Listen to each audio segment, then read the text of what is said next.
Hello and welcome to the Dialogue Box. This is Gwen Frey, and Chris Lake still cannot join us yet this week. He will be back very soon. He's still in transit to the UK. So as a special guest today, I have William Chyr from Manifold Garden. Hello, everyone. Hey, it's good to have you back. It's been, oh God, last time we spoke, it hasn't been a year yet. I think it's been like 6 or 7 months. Trying to think where you were last time we spoke. I mean, obviously, so much has happened for you so fast. Uh, oh, I remember. Last time we spoke, you said you were going to be shipping in Q2 of this year. That's right. But Yes.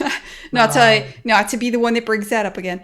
But I mean, I can understand why things have moved, though. You just announced Manifold Gardens coming out on the Apple Arcade Yes. and also on the Epic Games Store. Yes. Two controversial news storefronts at the same time, Mr. Cheer. Congratulations. That's awesome. Yeah, I think one is more controversial than the other, Oh, but yeah. Which one do you think's more controversial? probably EGS. Yeah, Yeah. but well, this podcast goes to developers, and I think a lot more developers are more concerned with the subscription model, personally. Like, I think Yeah. gamers are more concerned with EGS, but that's a, have you had a lot of backlash with EGS? A little bit, but overall, it went really well. We were posted in a few subreddit channels, but I went in and just like I talked to everyone, um, which was I don't recommend doing that. Yes, It's they're saying. emotionally very exhausting. But yeah, it took about a week, and I think some people will just they're just looking to pick a fight, but most people are like, okay, I'm not super happy with that, but I understand. But Mhm. for the most part, I would say like 90% of the people were supportive That and was happy for us. that was my reaction as well. I remember I was talking to the Epic guys and they were apologizing. They're like, "We know your community turned on you," and I'm like, "I don't have a community like you do, so it's not that big." Like, oh yeah, my mom and dad are still on my side, but the I didn't really get that much backlash. I had a couple of things. There's a couple of websites, but it was nothing compared to a lot of the bigger games. Which makes sense. I think if you read the grievances people have with the Epic Games Store, they're not really mad at indies for taking that money. Yeah, I think most of that anger maybe just comes from a place of like misinformation, ultimately just not really knowing how expensive game development can be, um, Yeah. which I didn't know either until I started this project. Yeah. How how many years has it been now that you've been on Manifold Garden? In November, it will be 7 years. Seven So we're years. at like 6 years, 10 months, almost exactly. Yeah. Yeah, but you're closing in. Does it feel real yet? Or I mean, because it's got to be. I'm trying to put myself in your shoes, and I feel like once you've said several times, you're like, "Oh, I'm 3 months from ship." Eventually, it stops being real every time you say it. Like, is it real? Do you feel that? Oh, what is it? I don't know. The butterflies in your stomach. This is about to your baby's about to go out in the world. You're about to be done. Do you feel it yet? I do because I'm no longer in control of the release date. If the release date was just up to me, I'd be much more worried because you know my history with setting release dates and meeting them uh, is like 100% failure, right? But this time it's not up to me; it's up to Apple. Uh, yeah, Um, I've heard Apple's amazing. Well, I've heard mixed things about Apple. I guess you can't talk about that too much. yeah, yeah. There's a lot of stuff under NDA. Yeah, they're but yeah, that's awesome that you're on Apple Arcade. Do you have any thoughts about the platform? Was there a reason why you moved for it, or? Well, it's pretty exciting to be on the launch of a new platform. I kind of thought I'd missed it. It came out too late for PS4 and probably too early for PS5. Um, so it was kind of cool that the timing just worked out, right? Like we were after we missed earlier this year, we were supposed to launch on in April, and we were totally not prepared for that. Like it was clear as we were getting ready to submit, the game just wasn't it wasn't finished. So We were what? still missing a bunch of achievements. Why did you decide you should launch in April? Like, what made you confident? I mean, at some point you said the date I'm launching is April. Like, why did you choose that date? What made you choose that? Yeah, I think it was from that. Um, this would have been maybe I'd been thinking about that like last summer, and at the time, I think every spring Sony does the has like a indie promotion. I forget, it's like the March Madness. Journey came out in that where they have a 1 month promotion, and each week a new indie game comes out. And then if you're part of that group, you end up getting promoted more because they're not just promoting the individual games; they're promoting that whole thing around March. So I think we were aiming for that, but it looked like we were going to miss it, and so we're like, oh, we'll just follow right after. Um, but yeah, that was what we were thinking of. And also, I had just been, at that point it was like 6 years and 6.5 years, and You're I was just like, ready to be done. So yeah. yeah. Did you, so how did Apple Arcade come about? Were you really, really excited about the platform when you heard about it? Did they reach out to you? Yeah, we got an introduction, and at first I didn't think anything would come of it. We had never considered Manifold Garden for mobile. I just didn't think that the controls would uh, translate. First Yeah. person game on touch controls, and I also thought we were doing just way too complicated thing. Like a lot of it with the graphics and the physics. Didn't think we could optimize it down. But yeah, we actually pulled it off. So. Yeah. Like, do you, I mean, was that a massive challenge? Because the game wasn't designed for mobile. Yeah, I think we had about like 3, 4 months to do that. We ended up bringing two other studios, which is funny enough. I was actually reading the thread you posted recently about the sort of new production model for indie studios, sort Yeah. of bringing on kind of these specialty teams, and that's essentially what we did. We brought on the studio Acapara. They're based out in LA, and they basically helped us with all the game center integration, iCloud, kind of the nitty gritty of getting it to work on iOS, tvOS, and macOS. So two of our own engineers, we dropped all of the console work and just had them focus on Apple Arcade stuff. And then we also brought on a studio called Game Cake, it's also based out in LA. They were actually specializing in like smart TV games, Huh. uh, but they just worked on the UI and UX for iOS. So they didn't Interesting. work on optimization, just like the onboarding, the tutorials, getting the controls to feel good, and that was like yeah, 2.5 months of full time work. Yeah. I mean, you gotta, yeah, no shit. I mean, adding touch controls, getting it to work on that tiny screen, getting it to feel good on that tiny screen, getting it to feel good on all the stuff in the Apple platform, that's super non trivial. And I like that thread too that I did. I feel pretty strongly about that. Like, I think it's important to be able to hire a specialist, but I don't want to like rat hole on that. But yeah, especially for closeout, hiring a specialist that completely understands the platform, it can just like, especially because you're a Unity project, so they probably already Yeah, knew Unity, right? yep. That yeah, I think it's we the month of the September. Now we're kind of winding down now, but yeah, I think at our largest we had about 35 people working on the game. Holy shit. Um, yeah, just to get it through the finish line. Um, Mhm. But temporarily through like a contract house, right? yes, Yeah, yeah. I So feel you. so Game Cake, Acapara, and Bale Enemy Jet. That's another studio in Australia. We actually had people working basically around the clock because there was a team in Russia, a team in Mm. some of the devs. Some of our own devs are in the UK, and then we had this team in Australia. So it was like Yeah, anytime you're you know working on localization, you end up just working with a massive team. Like, there's a certain amount of lag that's inherent to localizing a game because you are working with a company, and that company may be in America, maybe not, but they're working with people who are translating from around the world, obviously, right? Because they're working with people who yeah. speak in those languages.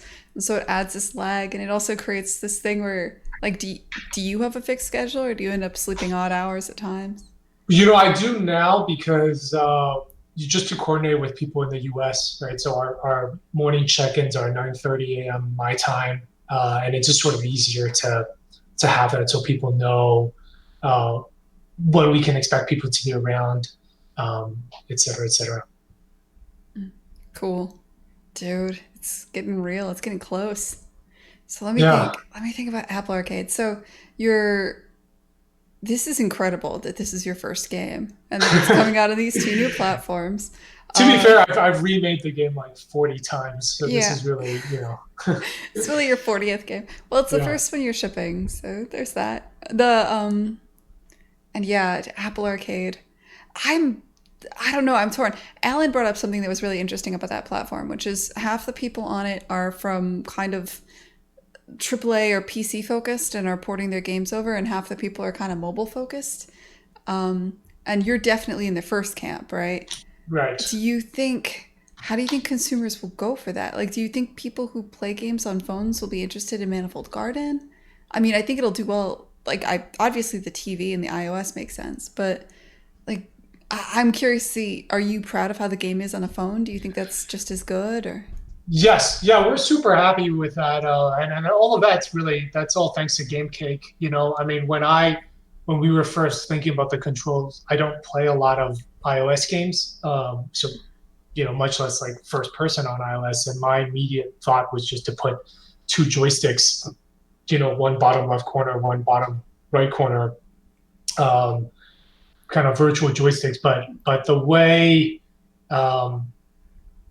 just sort of like trying to fit a controller on top of the screen. But the way GameCake approached it really made that control scheme feel natural. So, for example, the left side of the screen, you can put your thumb anywhere, and that's where the joystick is. Huh. And so the movement on the left side, that's much more kind of a traditional joystick. If you move your thumb further out, then it kicks into run, and there's like a little animation that shows as well. And then the right side is the camera, and there we don't use a joystick. It's actually more like a trackball.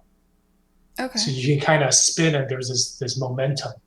Um, but it feels really natural. So, oh, I Um, see. Huh. yeah, and then like when you change gravity, you know, on PC, that's like I think it's right click or space bar, and then on if you're using a controller, it's one of the shoulder buttons, right? So it's sort of something you can always press that button even when there's nothing to change gravity on. But on iOS, the button only appears when it's available for you to change gravity, and then it also shows the color.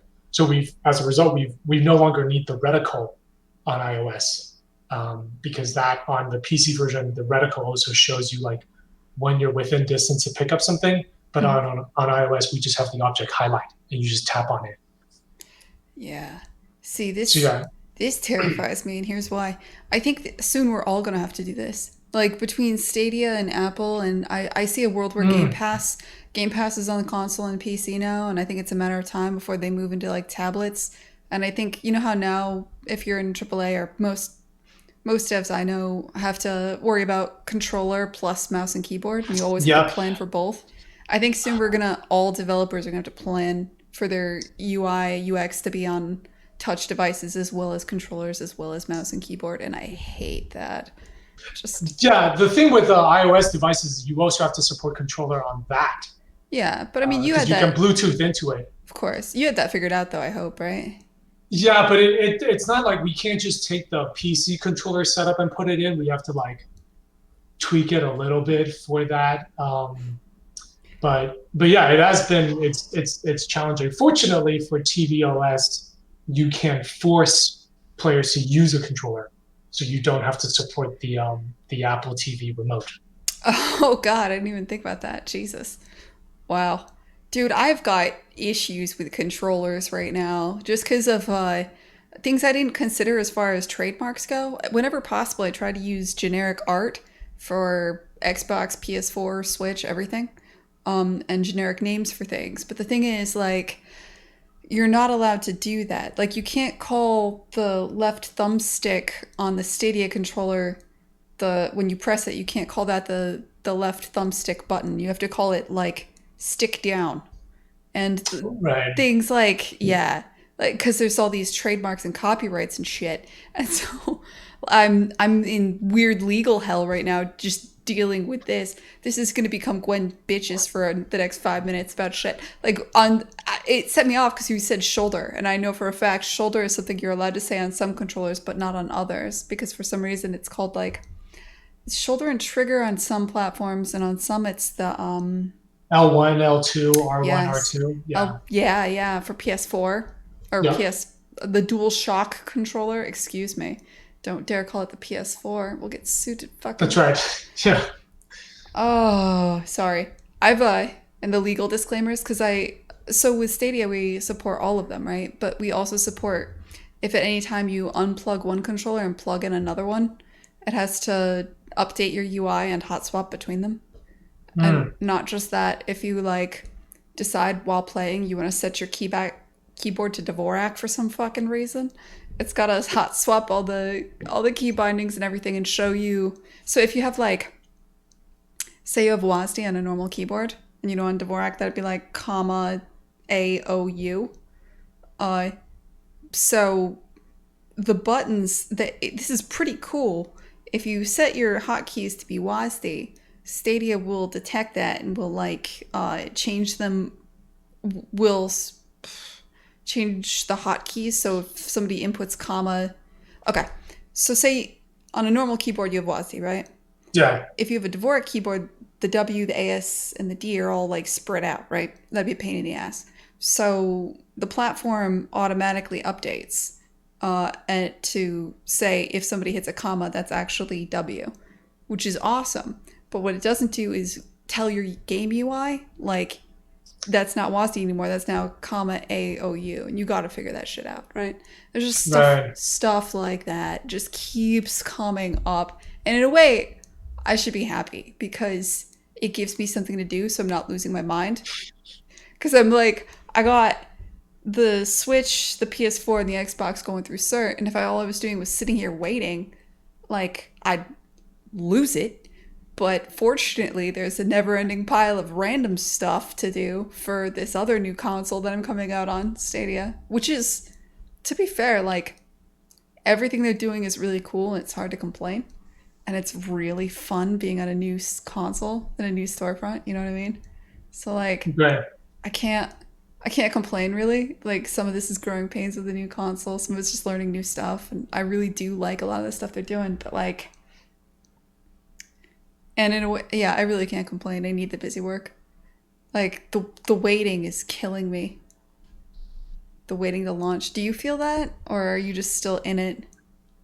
Yeah, there's I think like 3 months ago there were critical issues in the game that we couldn't ship with. So it was very clear, like, hey, this has to be finished, otherwise we can't ship. And that's not the case anymore. It's like, Mhm. okay, so everything we're doing at this point is bonus, but yeah, we are not in control of the release date.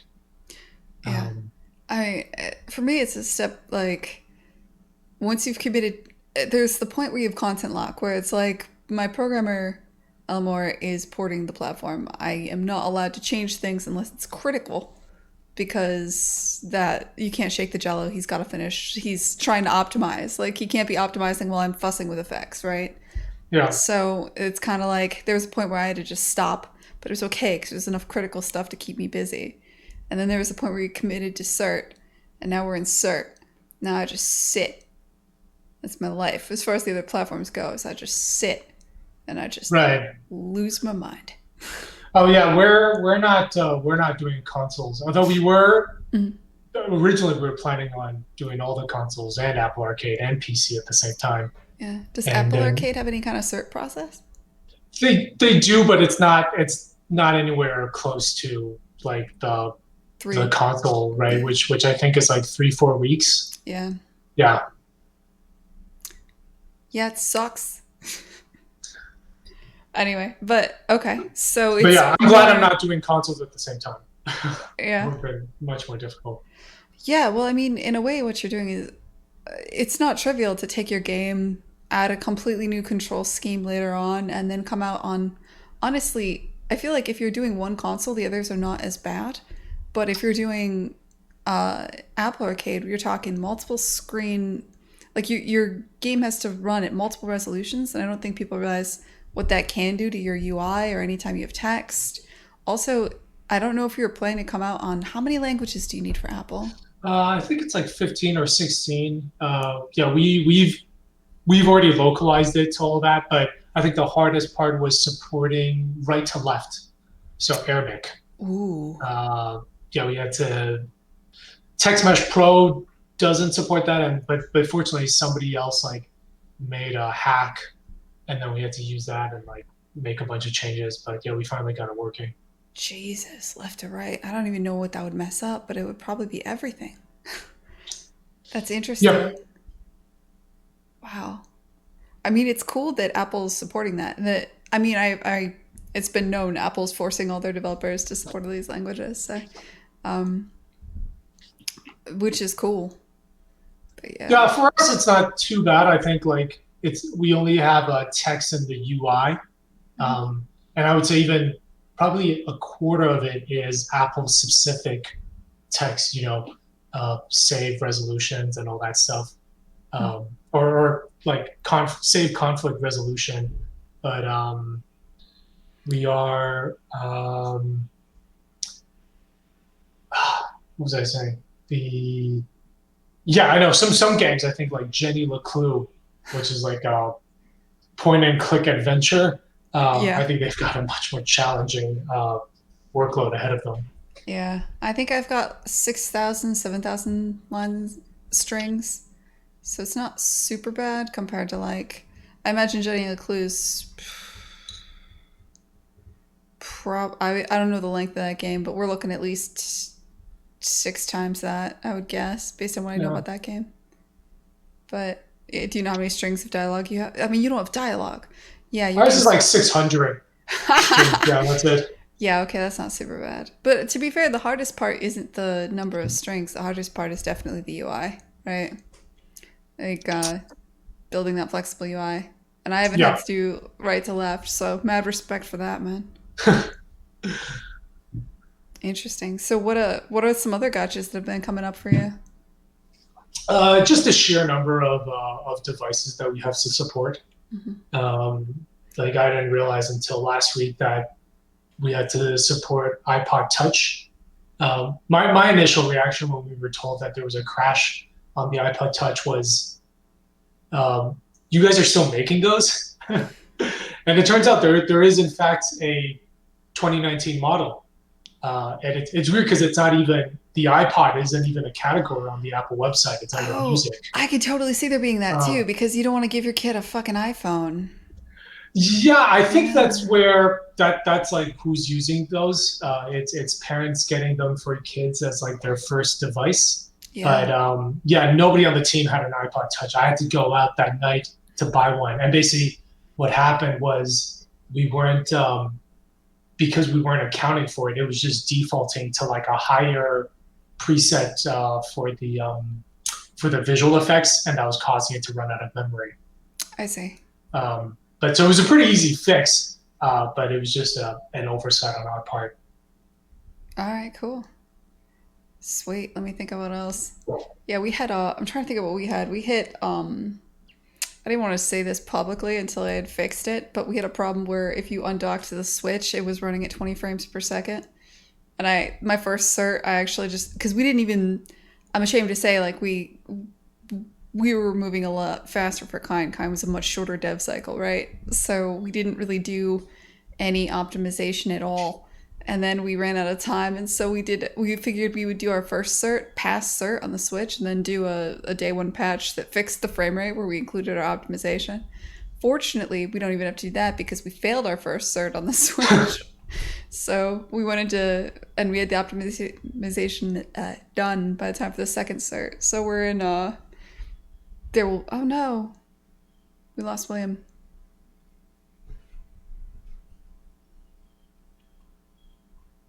Sorry, chat. Please hold.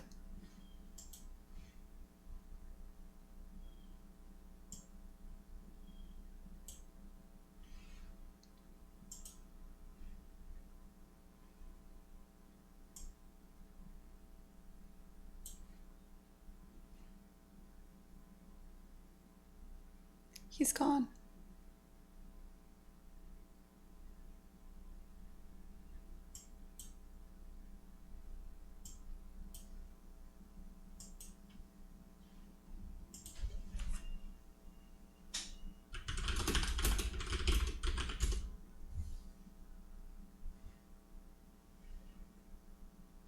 Click to join the video call.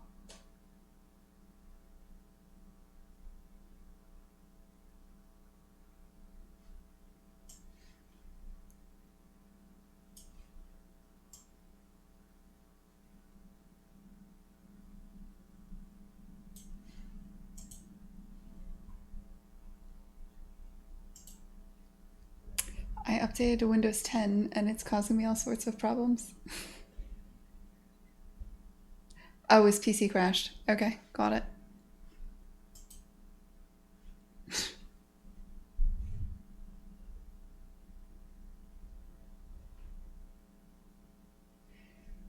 Well, what up, chat? It's good to see you, Mins. Fatwa. Shit, I know some of these people.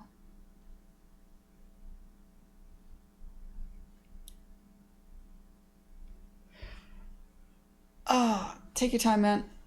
I definitely messed up for the first 10 minutes of this, so it's all good.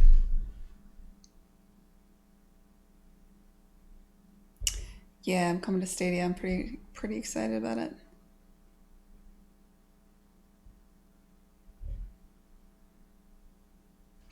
Congrats on the new gig, Mins.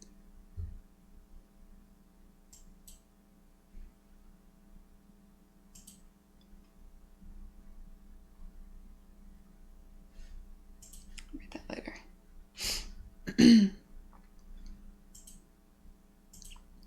Well, this is weird. Now I'm just talking to myself with nothing to do. Yeah, I know. The whole point of this was that if I record like this, I don't have to edit. But I guess I can make one edit.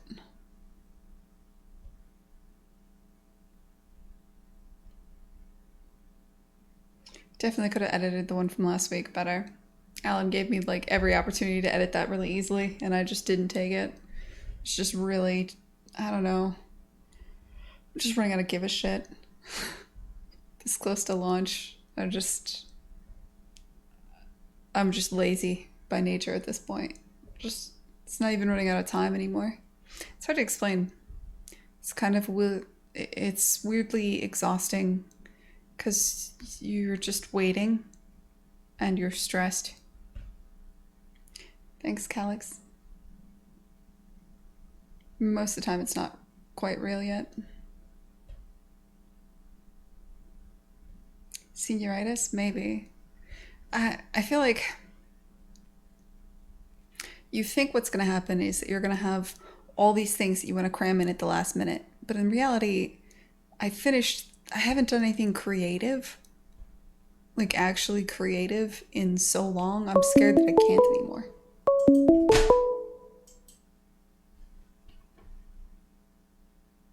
Okay, I'm back. You're back. Welcome back, man. It just crashed on me. Oh, the room is filled with darkness now. It's a darker room. So what was that? That's Windows 10? That is Windows 10. Yeah, I finally upgraded after like 5 years. Oh, look, I don't know if you're noticing this. It'll crop your camera differently if I do this. Huh.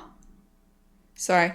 Fascinated by resizing technology at this point. This is where I am in my life. You should see this that I got. This is my favorite accessory. But it plugs into my iPhone, and then I get to walk around. Oh, that's looking like a crazy person. I love it. It's good. All right, all right, what's I don't know how we're gonna cut back in. What were you talking about before Windows destroyed everything? I think we were talking about like launching on multiple platforms at the same time. And I'm really glad I'm not doing that. Yeah. I mean, if I could do it again, I don't think I don't know if I'd launch on all the platforms at the same time yet. I guess, it's hard to say what I would do now. I have to see the result. Like, I have to see if it results, if I think it'll result in more sales or not. Because, I mean, there was definitely a bump because my YouTube video, sorry, the Nintendo YouTube video for Kine came out, right? Hmm. And there's definitely gonna be a bump when I do that on all the other platforms. And there is something nice of like, hopefully one of the platforms supports you, and it is kind of cool to, especially I think because I'm coming out in the Epic Games Store, I really wanted to give people other options because the Epic Games Store is so controversial. It feels good to be able to say, hey, look, I know you wanted this on Steam, but because I was paid by Epic, it's also on the Switch, the Xbox, the PS4 at launch in all these languages. And to me, that was like, so the trade-off here is you can't, if you're buying it on PC and you're adamant on getting it on PC, you'll have to get it here. But the trade-off is that you can also have it in all these other places. And so for me, I think it was kind of important I do multi-platform for that reason. Hmm. But I'm not sure if I would recommend it, especially for most games. I know Forest is really big on the idea of you launch first on PC, clean up all of your bugs, get as much press as you can off of that, and then do another massive second launch where you launch on all the consoles at the same time. And that hopefully gets you a second round of press. But it's hard to say if that actually works for everybody or not. Yeah, I feel like the sort of general sentiment on whether that's good or not kind of goes back and forth. Sometimes I hear that, people saying you should come out on all, and then sometimes people say it's staggered. I remember now what we were talking about before, which is, or the thing that I wanted to say, which is like, there's also a production overhead, not just the technical aspect, but like, releasing, having to coordinate between all of the different parties, the release date, Oh, yeah, no right, shit. getting approval like from Sony, then Nintendo, then Microsoft, and Google, and Apple, and Epic. It's like, Yeah, so you can say, like, so my naive, dumb butt believed that if, I figure it'll take about 2 weeks of getting everything together for a storefront. There'll be some overlap. It'll average about 2 weeks for each storefront. So I'll just do one and then the other and then the other. But it doesn't actually work like that, obviously, right? Because you have to do a storefront. You have to do them all at the same time. None of them want to talk to you until you're about like 6 weeks from launch. And then they want all your stuff done at the exact same time if you're going to launch at the same time. So it's not like you can just do 2 weeks and then 2 weeks and then 2 weeks. It's more like all three of them require you for the same 2 weeks. Get your shit together, and that's brutal. Like it is, it was harder than I anticipated coming out on those platforms at the same time, especially because there's so much learning. Just you have to, every single one of them is documentation, and you have to go in and you have to read. There's the technical stuff, the STRs and TRCs and all that, but there's also just the getting to know their back end and getting to know how do you upload a build for this store and how do they organize their stuff because maybe they organize it by you have a content family and then you have within that a content and with the game and the DLCs and then within that you have something else. It's hard to explain how complicated this stuff is. And no one thing is difficult, but in aggregate, when you add it all up, it just becomes like a lot of learning how to do a thing and then doing it. And it's just too much for one person to do for all the different consoles at the same time. yeah, we brought on a producer about 3 months ago, and he's helped a lot. I think when I first started the project, 6, 7 years ago, I remember thinking, what was the point of a producer? It's like I have Google Calendar, I can I can make a schedule, but yeah, it's really just having someone be on top of all of these little things and making sure that they're getting done on time. Um, Well, I mean, you can be your own producer. You can also be your own programmer. You can also be your own artist. You can be your own any of the roles.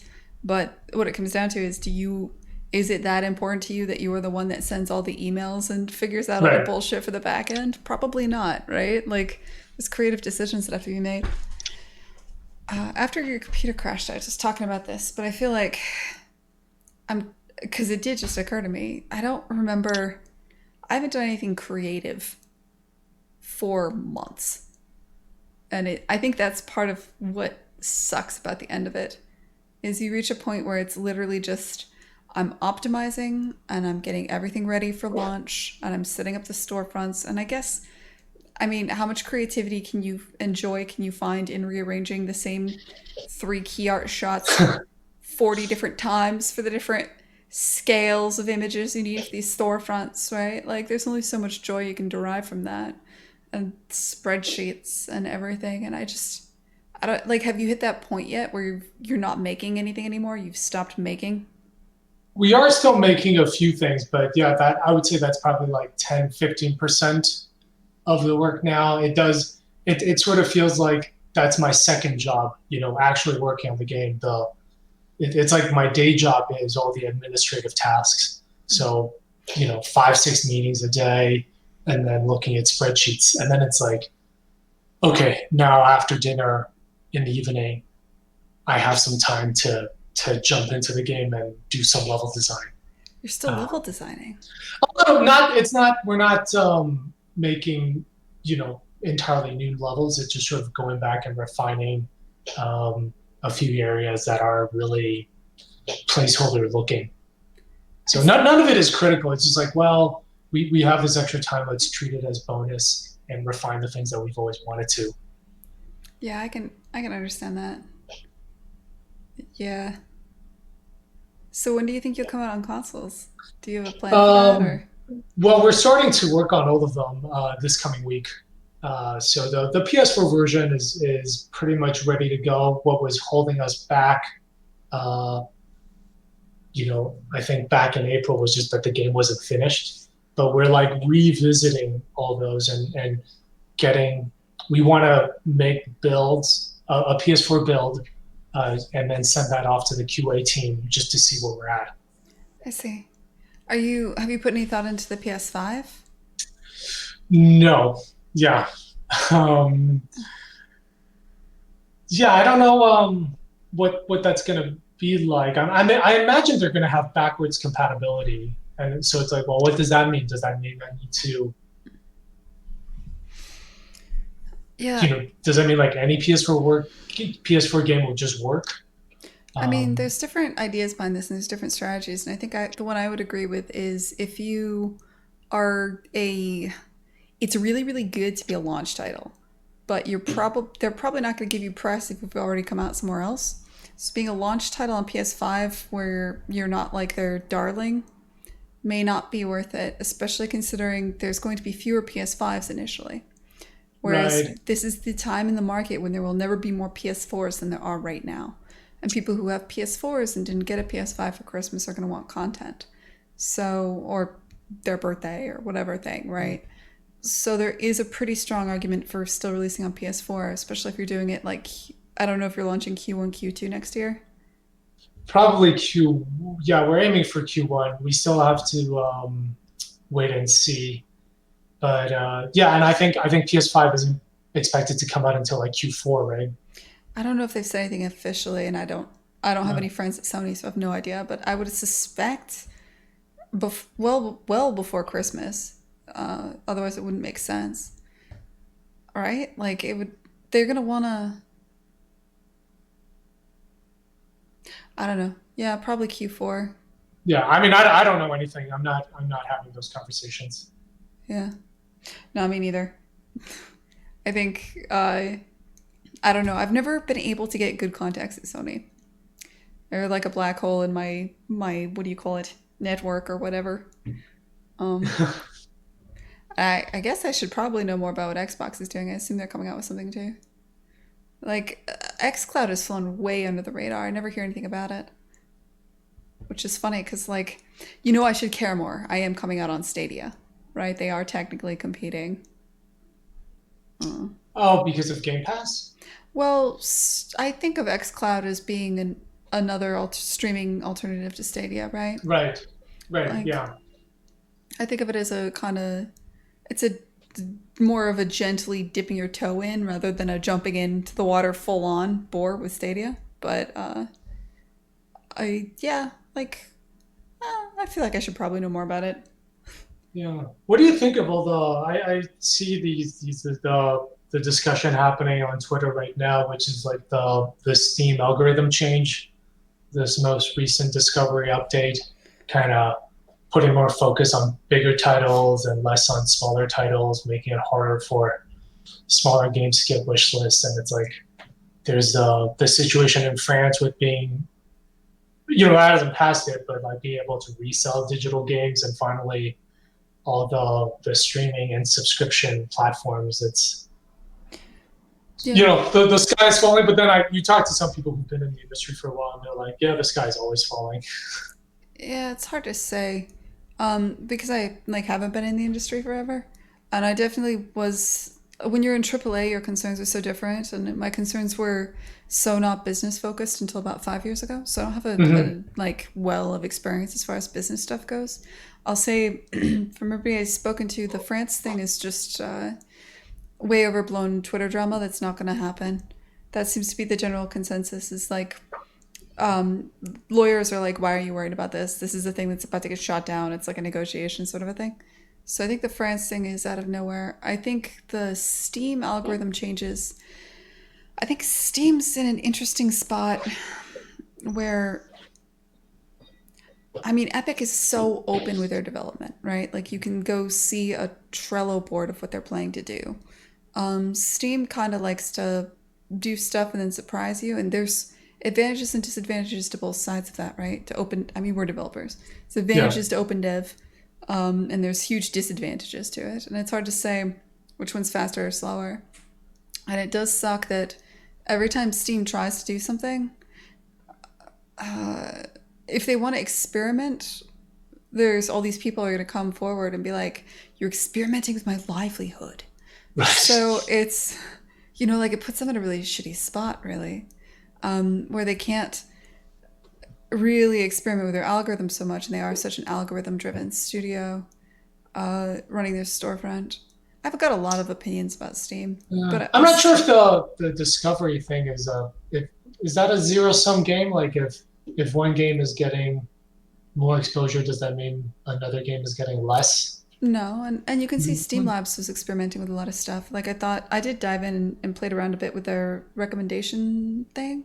Like you put in a game and it recommends a quadrant of six other games based on like here's a game that's popular and here's what we find like it's a really deep exploration of finding similar games to the one that you just said. Mhm. I found that really cool. I think a lot of the things they're doing in Steam Labs are cool, and I think it's smart that they silo that off so it doesn't freak out everybody. Because I'll tell you, when as soon as the micro trailers thing made it into Steam, the very first thing I saw was Andy's going, "Oh my god, I need to recut my trailer so it looks good for the micro trailers. This is now a new optimization I have to make. Every time I make a trailer, I have to like figure out the algorithm for the micro trailer and make sure that the micro trailer is going to make it look good because now this is how people will buy games." And it's not wrong to say that. That's true, but it's definitely not Steam's intent, right? Like Right. so it is difficult. And I'll Is say, that the micro trailers from the Digimon guy, right? yeah, Like, Ichiro made that. yeah, yeah, yeah. It's cool to see how that. I remember it was just like a Twitter thing he did, and now it's He dropped in on, official.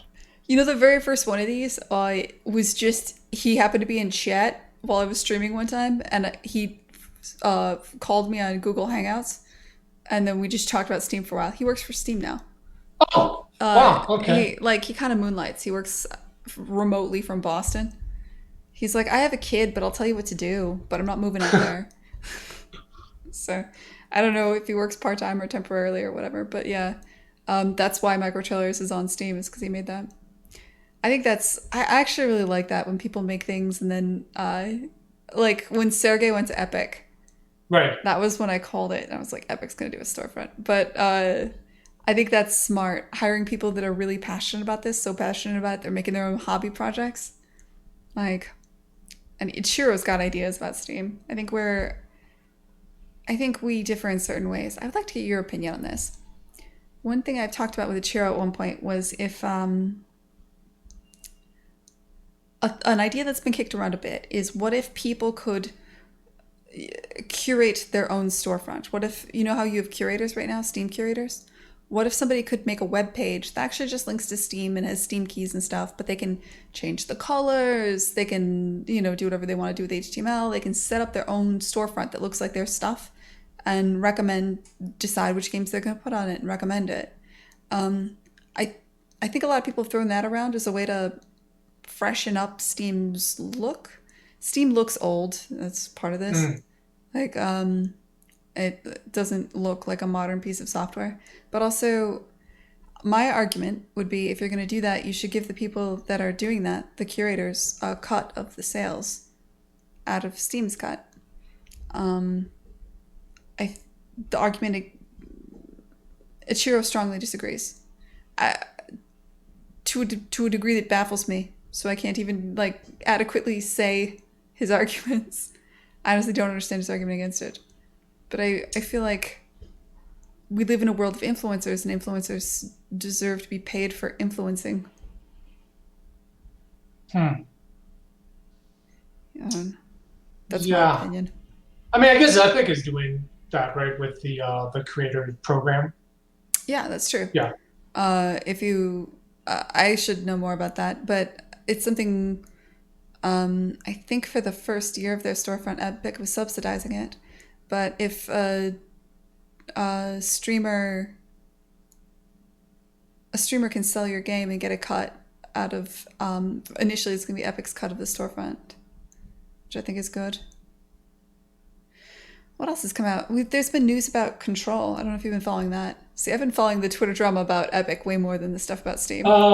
Control, I mean, I really want to play Control. I've not heard anything other than the game seems to be great, and a lot of people are having fun playing it. Yeah. Is there controversy with Control? No, they're part of their... I don't want to say part of their contract leaked. What leaked was, they've mentioned in the past that their budget was about $30 to $40 million for the game. And it leaked that they've received, before launch, something in the realm of $10 million. Mm-hmm. So people are extrapolating from that roughly how much money they got from Epic, and there's wild speculation about minimum guarantees, which in hindsight we should probably not talk about. You know what is interesting to me, and I was having a conversation with a friend, because I've been following the TV streaming services, and now there's a lot coming out, but it's I think Big Bang, Netflix lost Friends and Office, but they got Seinfeld, which I'm guessing is probably something like 500 million, because Big Bang Theory, I think, was acquired for 500 million. And it made me think about how sitcoms and games age very differently, right? It would be incomprehensible to me that any platform pays 500 million for a 6-year right to an old game. But well, I mean, it wouldn't be a game, though. It would have to be a franchise. It'd have to be a franchise, right? And they probably own it. Well, I mean, I could see we want all Nintendo games for 6 years. Oh, right. Yeah. I think that would have to be the equivalent, right? Right. Yeah. So based on hours of content and stuff. And so is 500 million for all Nintendo games, right? I actually have no idea. For 6 years of all Nintendo games, what is that worth? Fuck, I have no idea. Yeah. Definitely the value of games drops off significantly after launch. I would bet Untitled Goose Game is doing so well. I'm so happy for that. Man, that game is a phenomenon. That game, you know what? I was going to go into the business of it, but it's just awesome. They nailed feeling like a goose. They just nailed it. I'm waddling around. I'm a little jerk, and I love it. And I love the house. I couldn't be happier for them, because I remember I loved their last game, Push Me Pull You. Oh yeah. Dude, I would argue that's really high production values for what it is. They nailed the aesthetic. They absolutely nailed what they were trying to do. Oh man, props to them. But that game's $20, and it's gonna be $10 next year. The half-life of video games is so much shorter than film and TV. Then again, there's very few things that I think TV is becoming more competitive, though, right? You mean the streaming services or the content that's made? The content. Like, I can't think of anything that can hit the zeitgeist of Seinfeld ever again. I mean, all right, that's not true. Game of Thrones, I guess high quality content. The bar is just higher.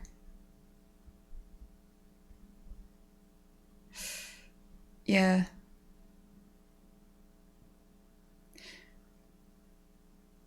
Well, that's all I got. Did you want to talk? No, it's funny though. I feel like with the Goose Game, I've been seeing a lot of. I always see like a lot of indie devs posting kind of these experiments on Twitter, and they all have that similar flat shaded style where they're sort of messing with the physics, um, kind of goofing around. But it's quite interesting that this is the first one that sort of really taken that to completion in a very like polished title, which is very neat. Yeah, they definitely dug in and they Yeah, definitely took it very seriously. And they knew what they were about. I mean, like, I'm trying to think of what led to this. I guess you had that goat simulator game, which was silly, but it was silly in such a different way of like messing with physics. It wasn't. And you've had games where you play as an animal and it's supposed to be taken very seriously, right?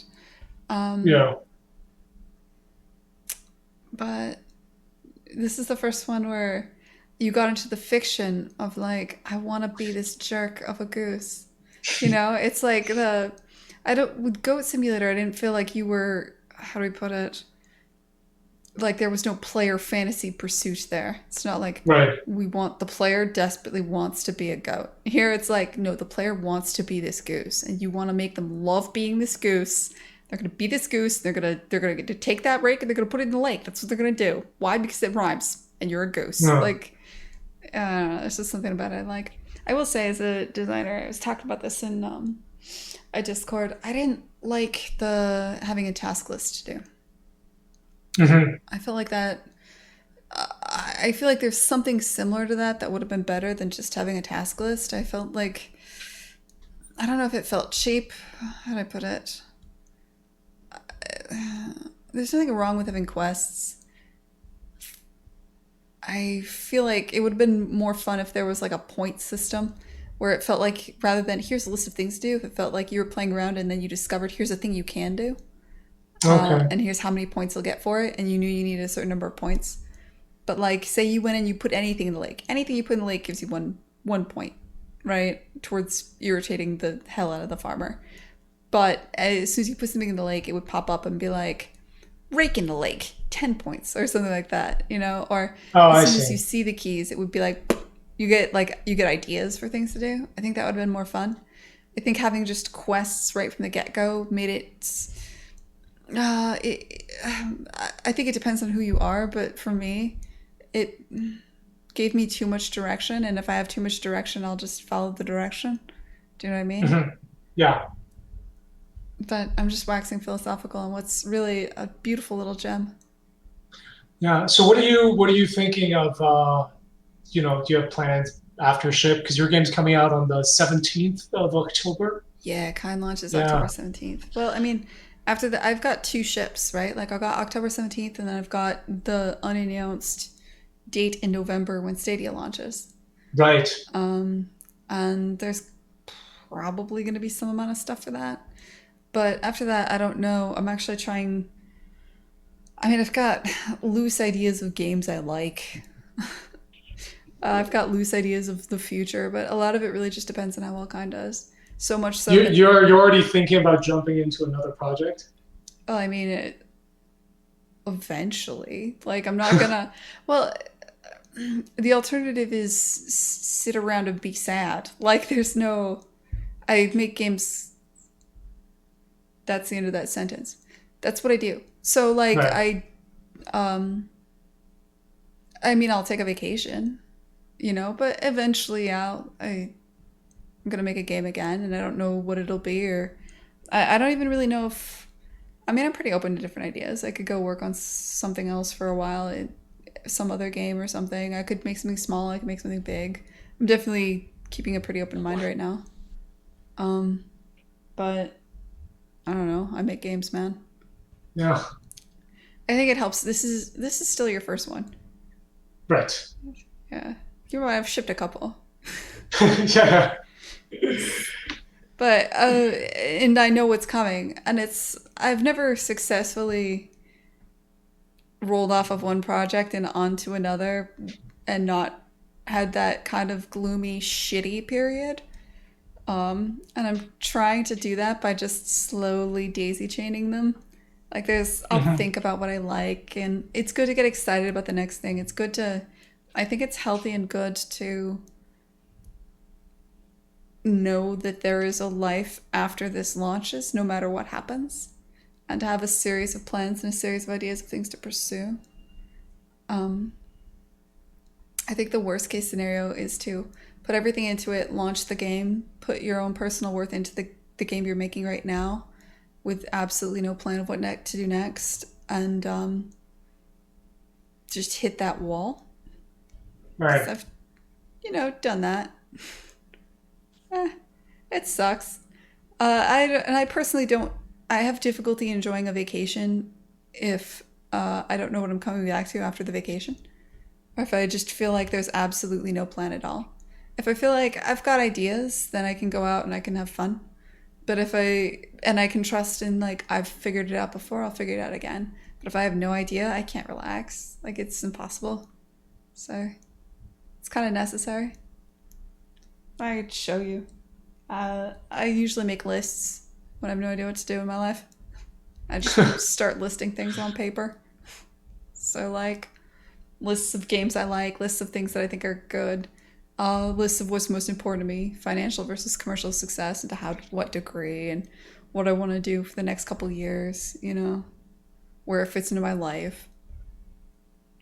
How big? Like, do I want to? I think a big thing to figure out if you're indie is, which I figured out pretty much immediately, is do you want to be a person? Are you making a game to? Is your focus to build a studio or to make a specific game? Like, are you building a studio to make a game, or are you going to build a studio and then make the game that makes sense for that studio? And I, Right.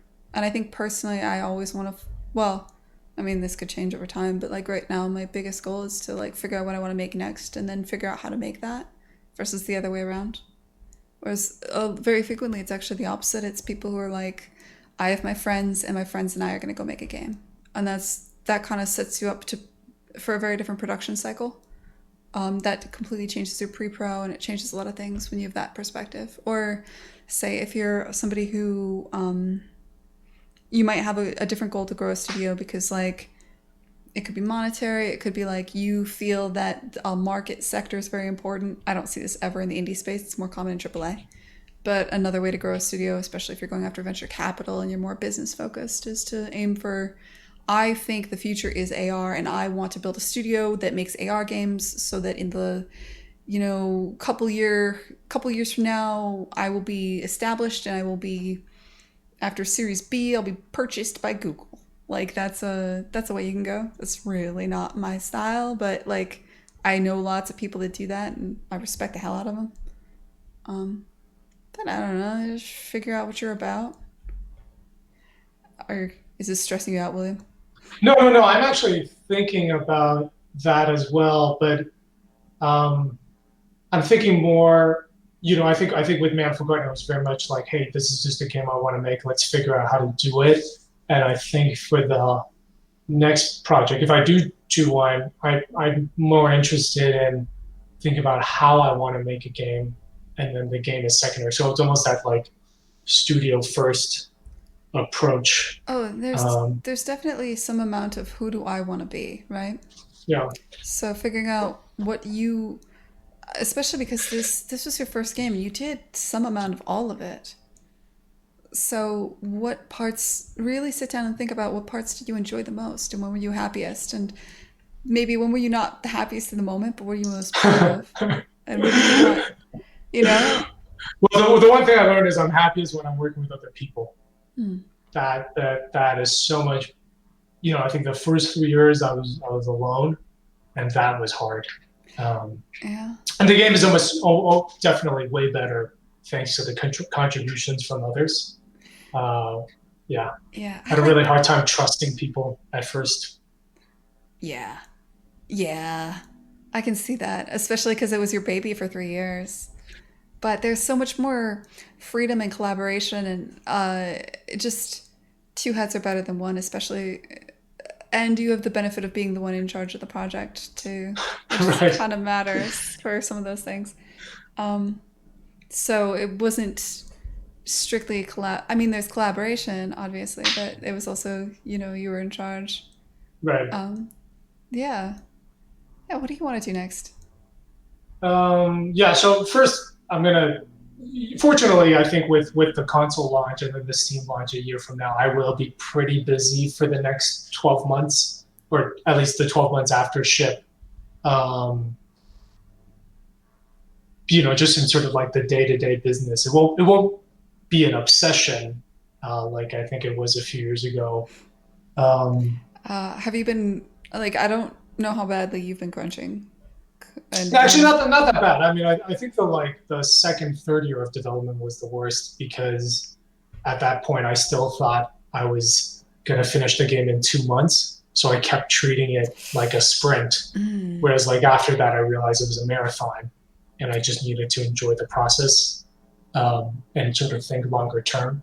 And once I started doing that, then it got a lot better. But uh, I just mean more. I think after ship, will settle down into more of a regular routine, mm-hmm. as opposed to right now we're constantly Changing. reacting to you know requirements from Apple or whatever.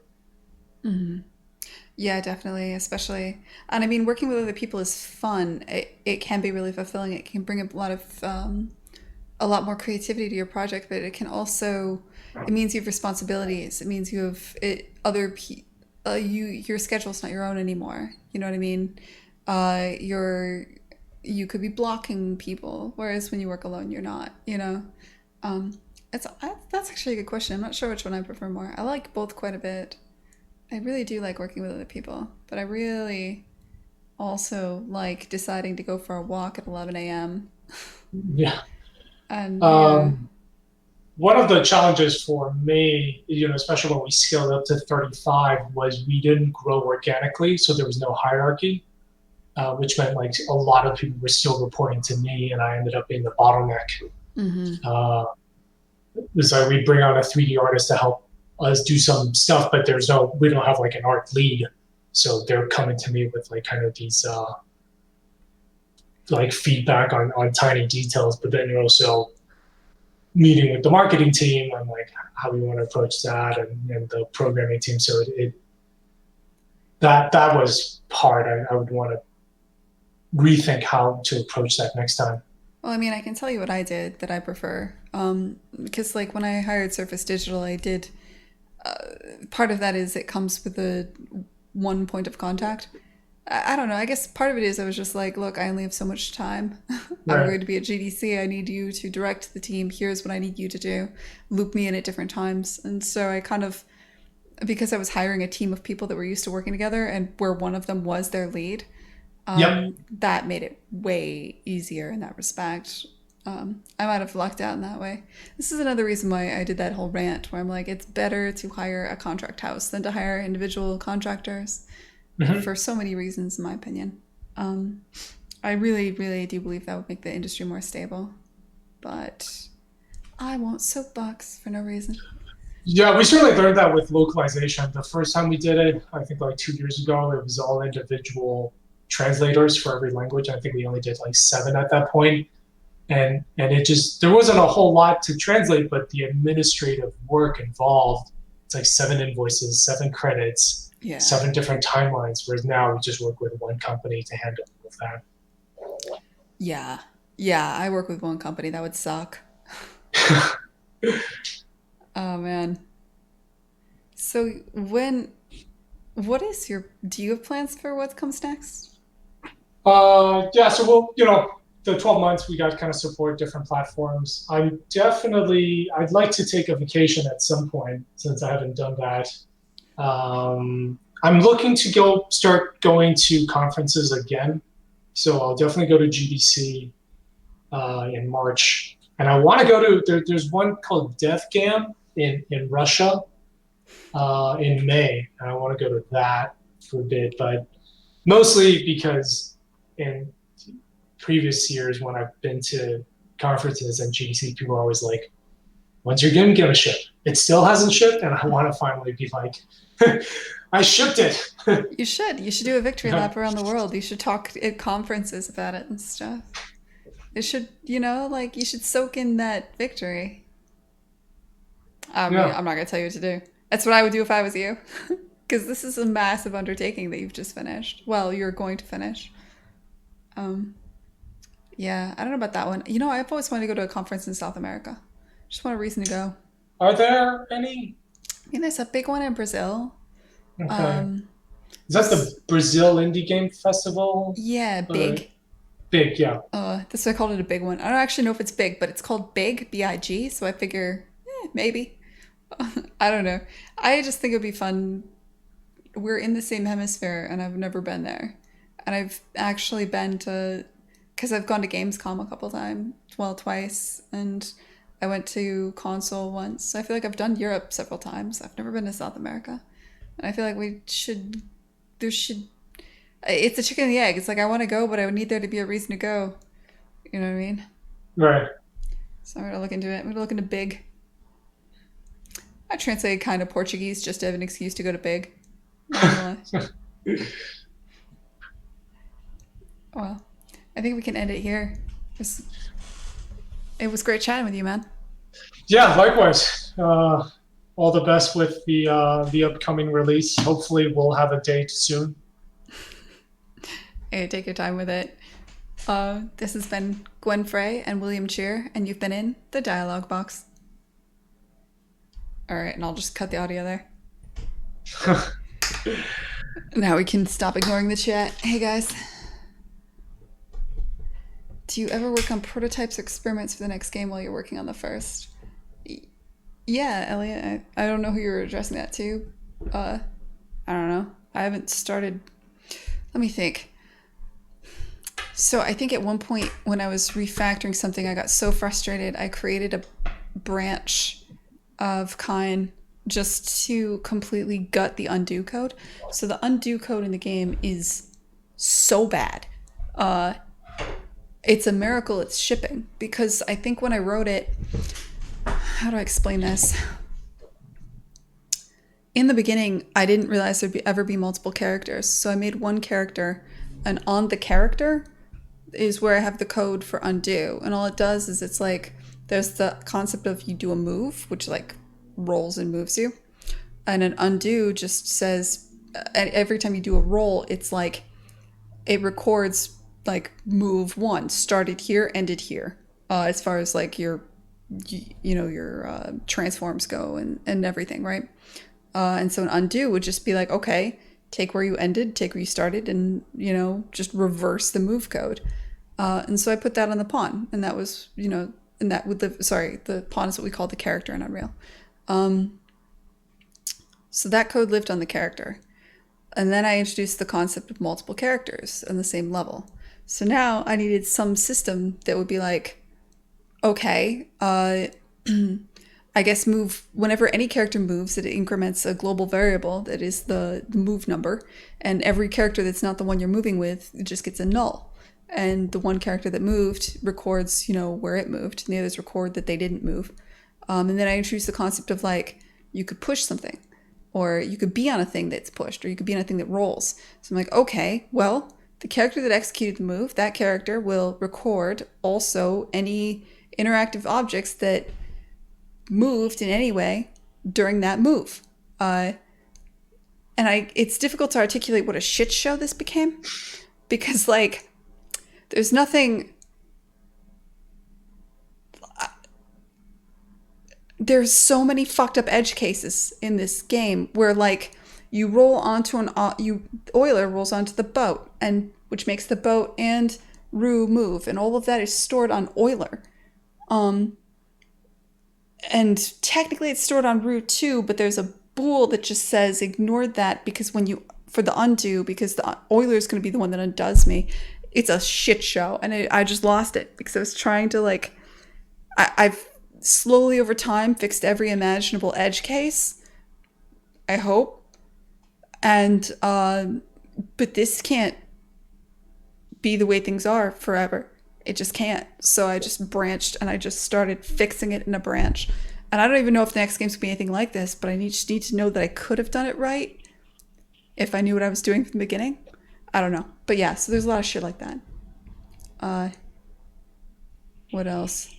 Other things. I wouldn't say there's prototypes for like games so much as prototypes for the way things should have been. Rage fixing. Yeah, I don't have ideas. I mean, I can only work on one thing at a time, but there's definitely a lot of things like, oh, for the next game we should have, they're like, oh, we really should have set this up way earlier. Having an automated build pipeline, continuous integration, like Tools.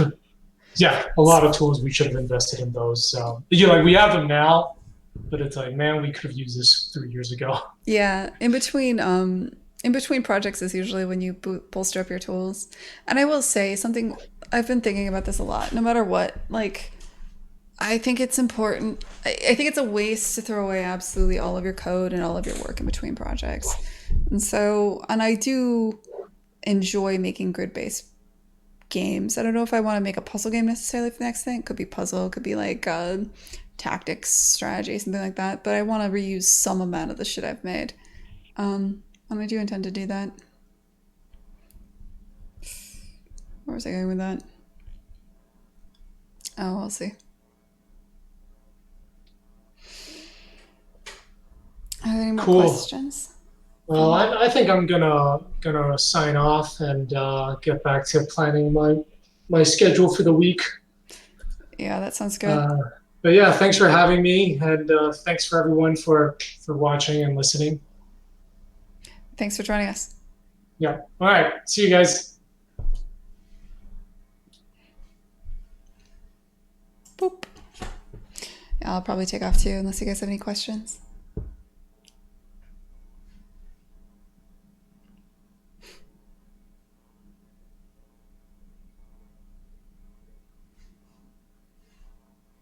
All right, cool. I'm taking off. Later, guys.